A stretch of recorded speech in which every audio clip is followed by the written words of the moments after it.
Adults, I want to share with you a couple of things, because I don't know if you really know that I do appreciate what you guys have done for us on Wednesday nights. Without complaint, without anything, you've just said okay, and I appreciate it so very much. And I hate to put it this way, but giving up your church service for our teenagers, and I really do appreciate that. Let me just share a couple of numbers with you that I got. Prior to combining them in here with you guys, the average attendance on Wednesday night, July the 8th was 99, July the 15th was 99, July 22nd was 75s, July 29th was 91. And I attributed that to everybody being out of school. So I looked up, I thought, well, everybody's out of school, nobody's around. So I looked up the other days. And Kevin was very good to give me a spreadsheet of that. And I looked at the other days, and there's no other days that's really skewed like that. It's not really skewed. And so it's about average. That's about right, about all year long. For the 3 weeks they've been coming out here, I just want to share this with you. The average attendance has been 132. 132. There's been 130, 132, and 137. Because of your sacrifice, and you're willing to do that, we've increased the numbers of our teenagers. We've increased the numbers of our kids, and all that has to do with Lindsay and Landon and the work they're doing back there, and all the workers that are back there, and all that stuff. But I just wanted to say from my heart to you, thank you. Thank you for being willing to sacrifice a little bit. Thank you for being willing to come to church even when you thought, oh, it's youth service, but I'll go anyway. And don't, listen, shine that halo up, put it up there real tight, man, because I know sometimes you're, oh, it's youth service, I really don't want to go, but I'll go because I'm going to support. And so I just wanted to tell you from my heart to you, thank you. It helps tremendously to not have to do what we were having to do, and I know they appreciate it very much. And so thank you. I know, well, listen, guys, I know it's a pain in the neck sometimes. Amen. But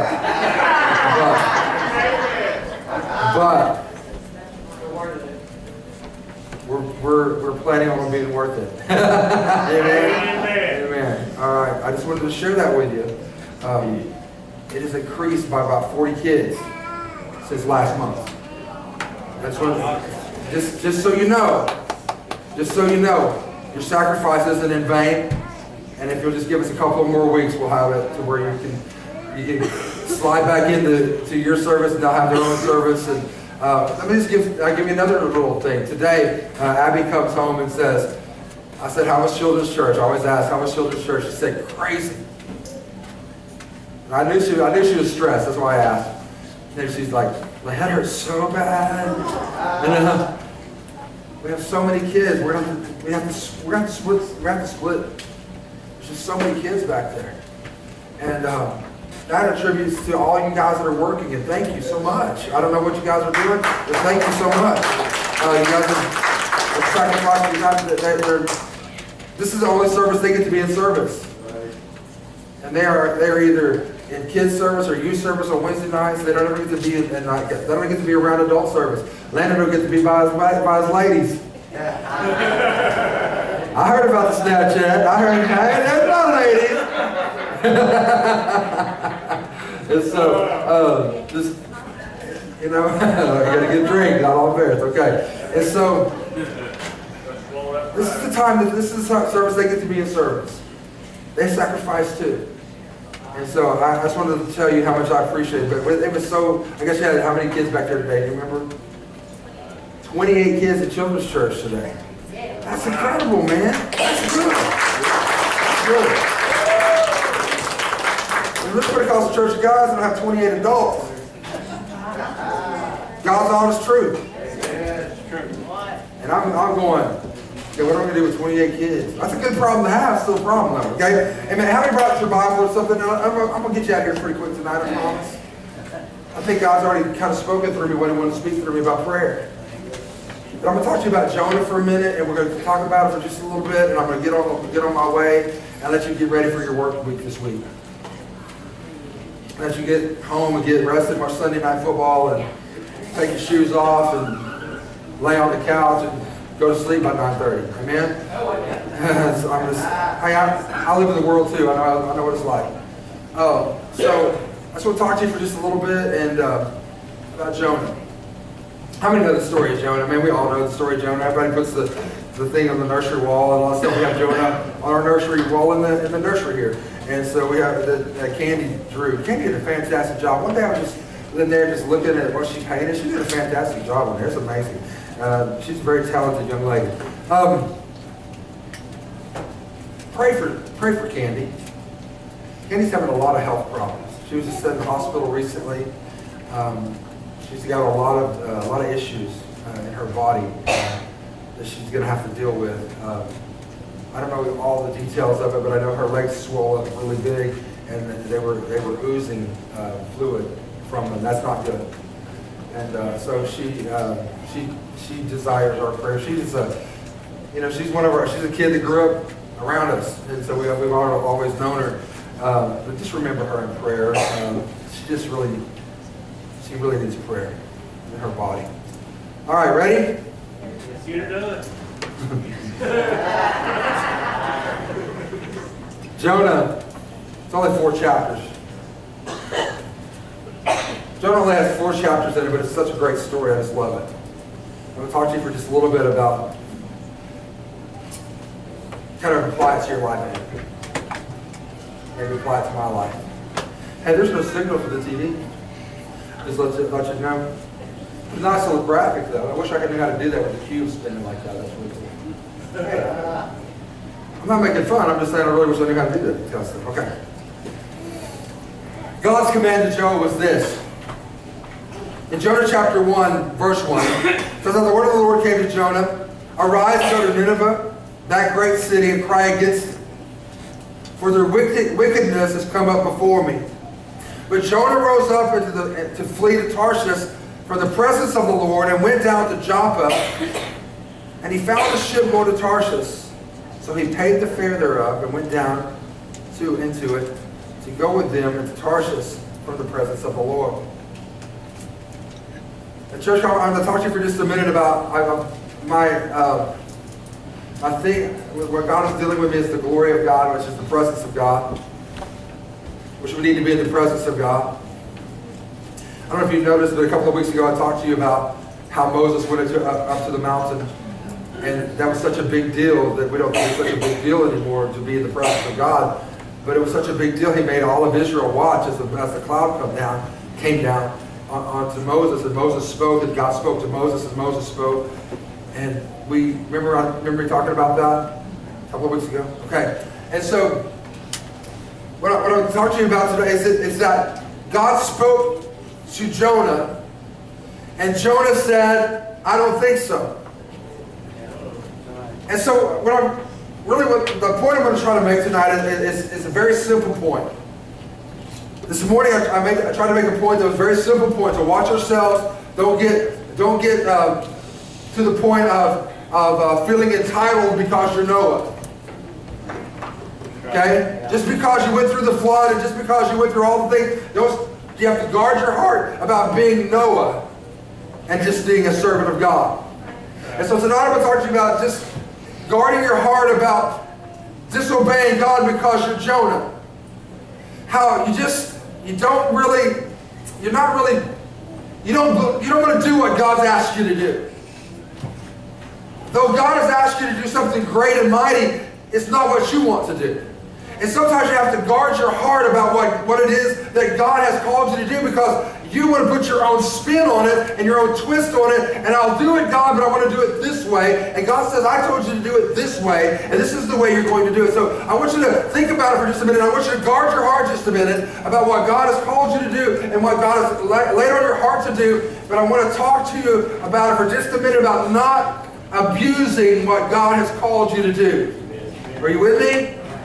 So if I can get that point made in the next 20 minutes, I will be right with the world. Okay? God spoke to Jonah and told Jonah to go to Nineveh and cry against the city because it was a wicked, sinful place. And Jonah said, no, I'm not going to. And he went to Tarshish and he found some place, a ship going to Tarshish, and he went the other way. It says in verse 4 says, but the Lord sent out a great wind into the sea. And there was a mighty tempest or a mighty storm in the sea, so that the ship was like to be broken. Then the mariners were afraid, or the seamen were afraid. And they cried every man unto his God. They cast forth the wares that were in the ship of the sea to lighten it of them. But Jonah was gone down to the side of the ship, and he lay and was fast asleep. Now, there's another story I could get involved there, and I'm not going to get involved there. Verse 6. I'll keep going. I'm not going to get muddled down. So the shipmaster came to him and said to him, what meanest thou, O sleeper? Arise, call upon the name of the Lord, call upon thy God. If so, be that God will think upon us, and we perish not. Keep going. I'm almost done. And they said, everyone to his fellow, come and let us cast lots, that we may know for whose cause this evil is upon us. So they cast lots, and the lot fell upon Jonah. And they said unto him, tell us, we pray thee, for whose cause this evil is upon us. What is thine occupation, and whence comest thou? What is thy country, and what people art thou? Where are you from, boy? Yeah. And he said unto them, I am a Hebrew, and I fear the Lord God of heaven, which hath made the sea and dry land. Then were the men exceedingly afraid, and said unto him, why hast thou done this to us? For the men knew that he fled from the presence of the Lord, because he had told them. Now listen, I'm going to talk to you I'm going to get real with you for a little bit, and I'm going to leave you alone. How many times have you asked God to do something for you, and then God has done it for you, and you've used that, and you've kind of left God behind?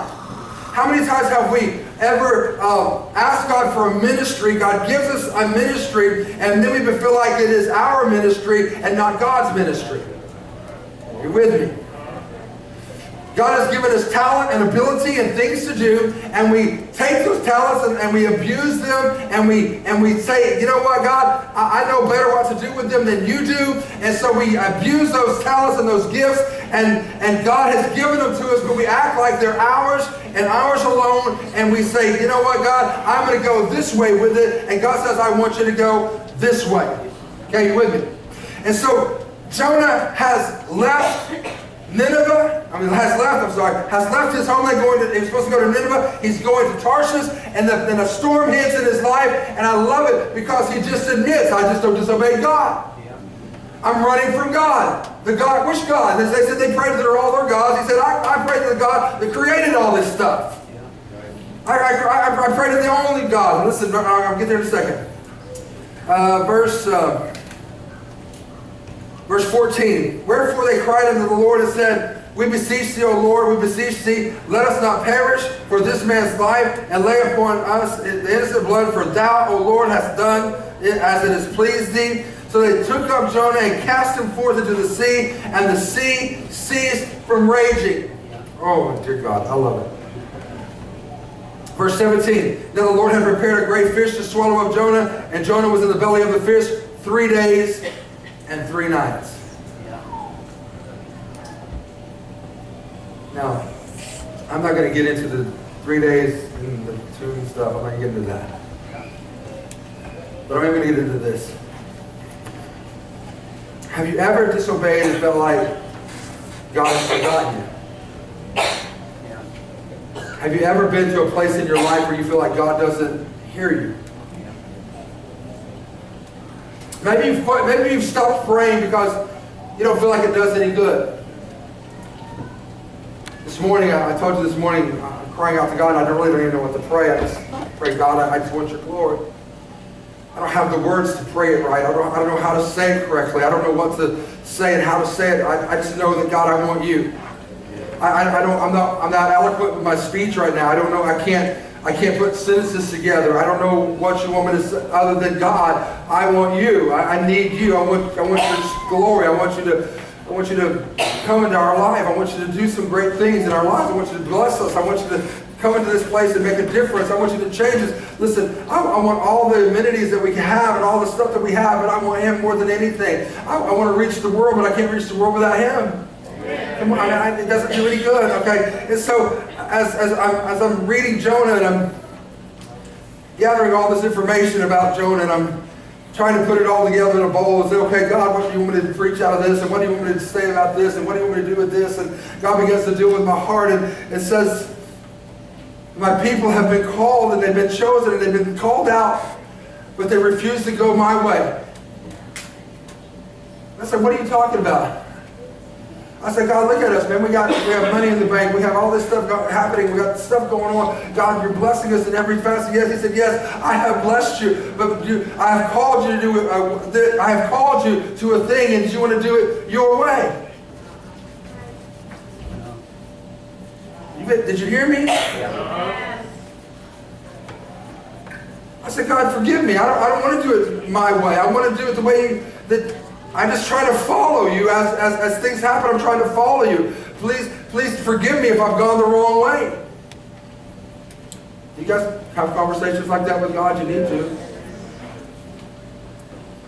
He said, not necessarily you, but the church is going in a different direction than what I wanted to go. And He said, I've called it to be something that it's not. I was like, what do you mean you've called it to be something that it's not? You guys, I'm just talking to you about what I talk about in the office with God. What do you mean? He said the direction that I've asked you to take the church is not the direction that it's going. So what do you mean? I said, God, do you realize we have more people than we've ever had? We have. I'm John Bargain with God like God doesn't know. Okay. We have more people than we've ever had. We have young families that are fired up and ready to do stuff. We have more kids than we've ever had. God, we're doing all this, and I'm rattling off this list of stuff that we're doing for God because we're so great. Okay? He's like, that's not what I'm talking about. That's not what I'm talking about. I said, well, God, I'm pretty simple, so talk to me. What is it? I've called you to go to Nineveh and you're headed to Tarshish. I said, but God, no, I don't want to go to Tarshish. I haven't voluntarily gone to Tarshish. I'm not trying to go to... I want to go to Nineveh because I want to cry against the city because the city needs somebody to cry against it. Yeah. God just began to deal with me in some areas of our church and some things that I said this morning that we've never dealt with. Boy, they got quiet, didn't they? Amen. Got quiet, didn't they? Church, I don't want to go to Tarshish. Yeah. I don't. There's destruction in your life going to Tarshish. There's a 3-day submarine ride in your future going to Tarshish. Can you imagine being in the belly of a whale for 3 days? And wrapped up in the Bible, talking about wrapped up in seaweed when it gets thrown up.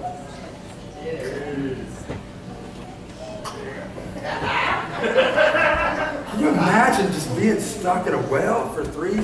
Well, the Bible doesn't say it's a whale, that was a large fish. Whatever. Okay? The Leviathan. Okay? Whatever. Okay? Whatever. I don't want to be in a Leviathan nor a whale. Okay? I'm just letting you know. Okay? So, just letting you know. But God has called us to one thing, and I think that we've kind of faded to another thing. And whose fault is that? Mine. Mine. My name's on the desk and it's on the sign. God has asked me to lead you. And I need to get us back on course. Boy, it stinks though. It's hard. It's a lot of work. We gotta get back over here. Because we have to go through a storm. And somebody says, wait a minute, whose fault is this? Please don't throw me in the water. But I have to do what God's called us to do. I've got to get us back to Nineveh because we live in Nineveh. And we need to cry to the city about God. And so I guess that's why I'm so hungry for the glory of God to fall in the house, because if the glory of God doesn't fall in the house, we're not going to be successful at winning Seminole for the kingdom of God. We're going to be about as much success as trying to melt an iceberg with a matchstick. We're not going to do it if we don't do it with God's power. If we don't do it with the Spirit of God, if we don't have prayer covering, we're not going to do it.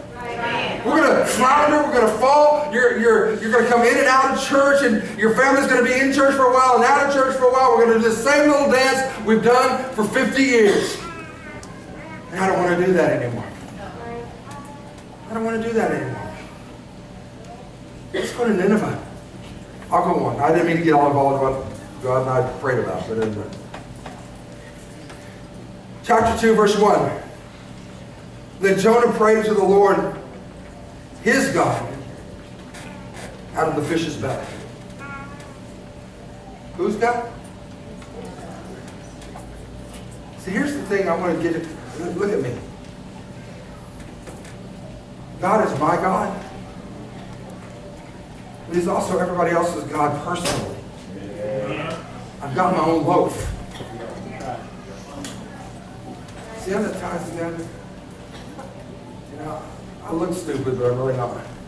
Okay? See how that ties together? How you have your own loaf, and it's a big loaf. It's not just a big loaf cut into sections, but it's my own loaf. Everything I need. Maybe Billy doesn't need wheat or barley or whatever. Maybe he needs potato bread. And God made him potato bread. I don't like potato bread. I like white, flour bleached, white bread. Rainbow, stick to the top of your mouth, white bread. That's what I like.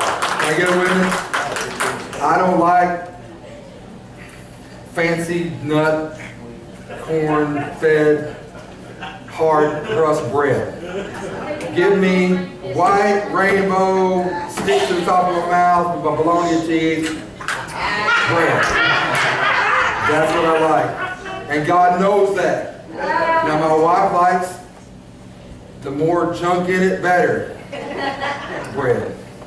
I don't like that. I like the bread that's not good for you. That's what they tell me. Verse 2 says, and he said, I cried by reason of mine affliction unto the Lord. And He heard me. Say, He heard me. Out of the belly of hell I cried.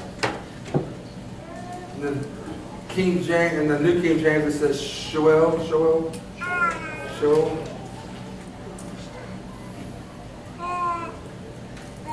And you heardest my voice. Church, look at my nose. Look at me. You haven't gone too far that God can't hear your voice. Amen. You're not too deep in sin that God can't hear you. You're not too far gone in rebellion that God can't hear you. You're not too far gone that God won't hear you when you cry out His name. You're not deep enough in the ocean yet that God won't hear you.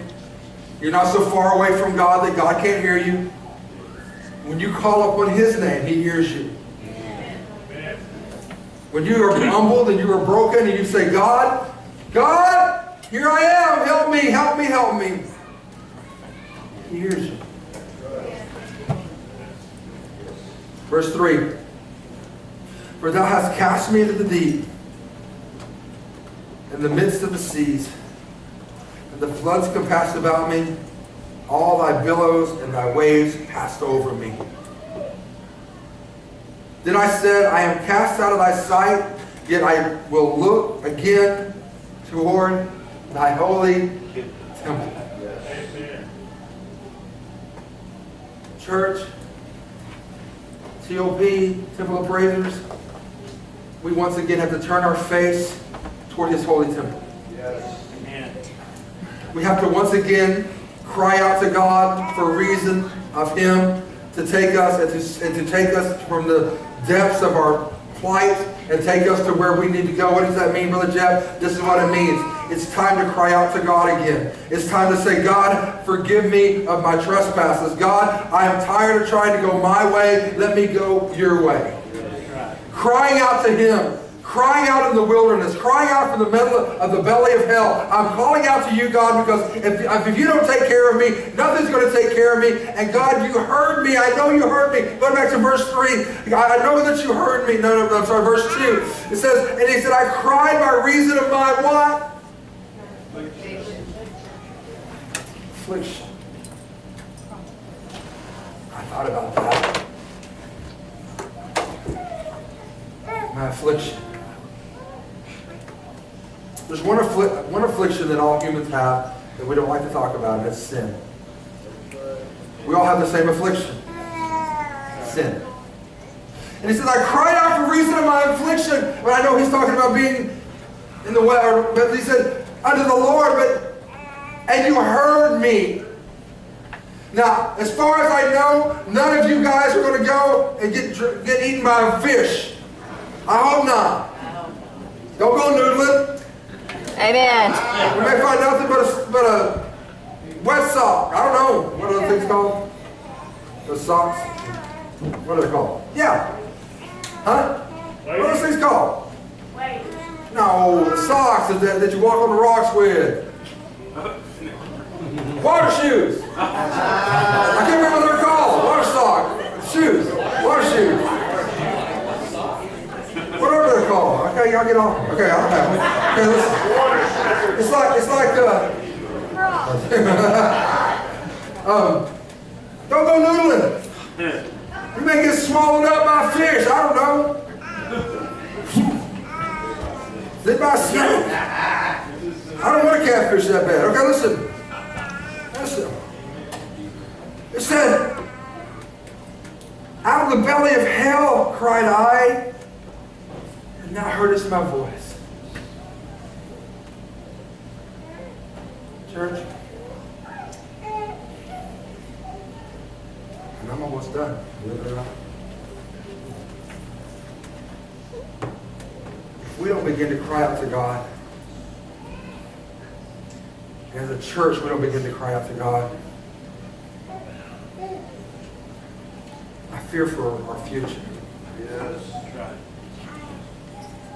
I was reading the book, the autopsy of a deceased church, and one of the main reasons that churches die is they don't pray together anymore. It's God's honest truth. They don't pray together. What do you mean they don't pray together? They don't come together and pray. I know that sounds weird and old-fashioned. I get it. And it seems so simple, right? Well, we come to church, we pray together. But one of the reasons that those churches died was they refused to come together and pray. They were too busy. Had too much going on. I don't have time to call upon the Lord. If I call upon the Lord, then I'll have to do something. True. You will. If I call upon the Lord, He's liable to call me into a ministry. Yeah, He might. You mean I can't just come to church and just be comfortable? Yeah, you can. I'm not talking about greater than that. I'm talking about the glory of God. I'm talking about your family being saved, your children being healed, your mother walking, your things changing in your life. If you want something to change, then you're going to have to pray. I got to get off. I get off there in a second. Okay, listen.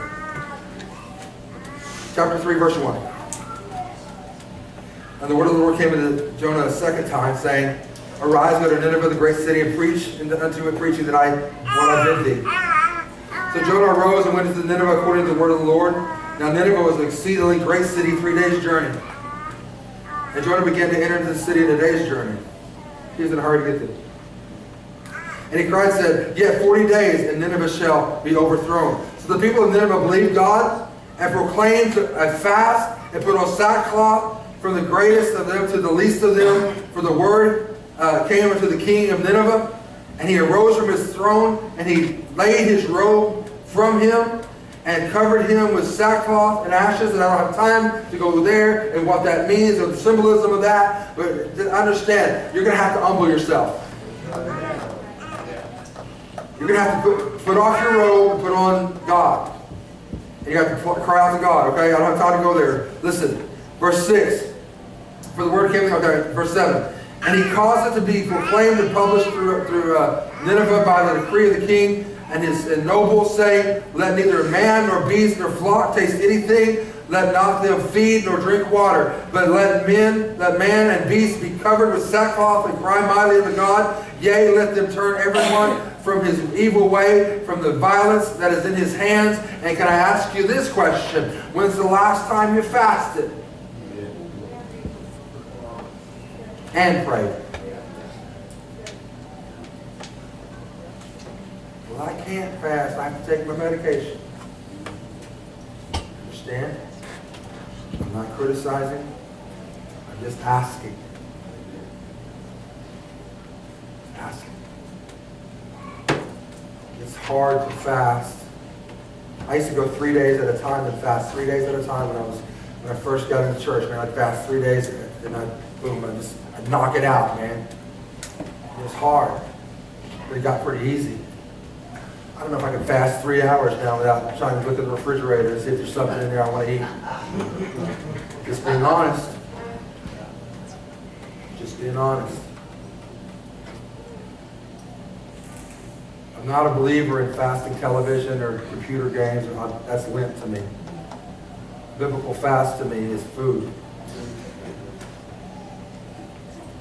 I didn't say that's what you have to do. I'm saying that's what it is to me. A biblical fast is food and water to weaken the flesh and raise your spirit. You can do however you want, but a biblical fast to me that I read in the Bible is food and water and prayer on top of that. And great and mighty things happen. And I know some of you don't agree with that. That's okay. I'm not going to divide with you over how you fast. I'm going to fast the way I feel like God would have me to fast. I'm not going to divide it. I'm not going to argue with you. Whatever. But I believe that it weakens your flesh. And when you feel a hunger pain, you go and you say, God, you remember what God did for you, and you begin to pray and seek his face. Instead of putting something in your mouth, something comes out of your mouth. And it's a praise and it's a prayer. I just believe that. Now, you can do with that what you will. But when he cried and they fasted, and the king called a fast, and the king called a prayer meeting and a fast, and then said nobody's going to eat, not even the animals. Can you imagine the animals, not putting the animals where they couldn't eat or drink? That's a serious fast. Verse 9 says, who can tell if God will turn to repent and turn away from his fierce anger, that we perish not? And God saw their works, that they turned from their evil way, and God repented of his evil. And he had said that he would do according to them, and he did it. I've heard people say you can't change God's mind. That's not according to God's word. That's right. You can't change God's mind. When it comes to repentance. See, according to his word, God saw what they did, and that they had repented, and he changed his mind about killing all of them. And then the preacher got mad. He said, I knew you were going to do that. That's why I didn't want to come. I knew you were going to get them all saved. I knew they were going to turn to you, and you weren't going to kill all of them. I was going to look like a liar because I said you were going to kill all of them, and now you didn't kill all of them, so now they're bad. And he got mad and pouted outside the city. Yeah. The gourd was blocking the sun off of his head. God let a worm come and kill the gourd. And Jonah was mad about the gourd dying. And God said, really? You're mad about a gourd dying that you had nothing, you didn't plant it, you didn't have anything to do with it. You're mad about that? But you'd rather me kill 120,000 people. Never mind. God had something to do with those 120,000 people. Jonah didn't have anything to do with them other than he preached what God told him to preach.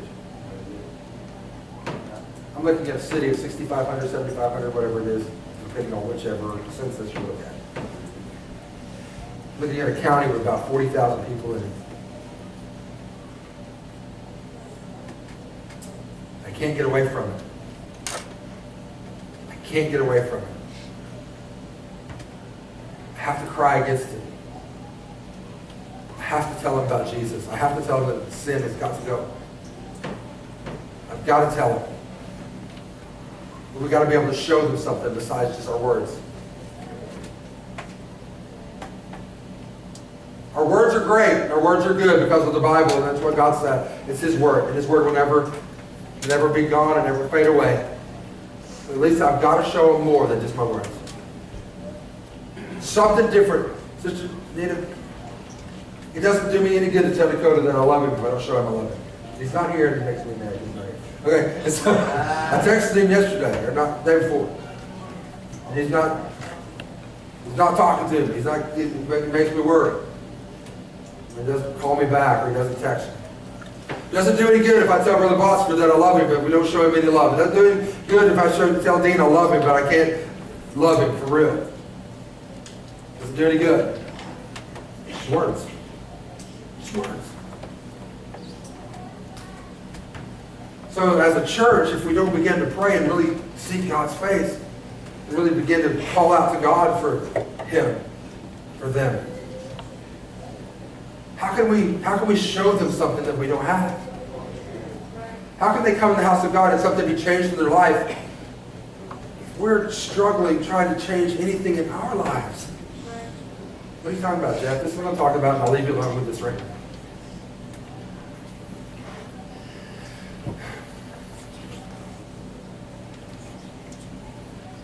Some of you have been saved much longer than me. Much longer. Some of you have lived for God and through things that I can't even imagine, and I don't want to go through, but you've held on to God and you've lived it. And you have something to offer somebody who thinks they're the only one going through it. But you don't think that what your experiences are worth anything. Oh, anybody can do it. No, anybody can't do it. And God has given you an ability to go through something and hang on to Him through the midst of a storm that you need to help somebody and share that with. Okay? There's also some of us that have been in church for a long time that can't get out of our own way. We keep hanging on to the same things, and people have known you to be a Christian for 20 years, and they still see you struggle over the same thing and say, well, why do I want to go do that? You love the white boy preacher, right? They see you struggle over the same, you're always mad still. You're always talking about the same people you've been talking about for 15, 20 years. You're still running down the same, you're still running them down in front of everybody, and they, what do you have? Why, don't talk to me about Jesus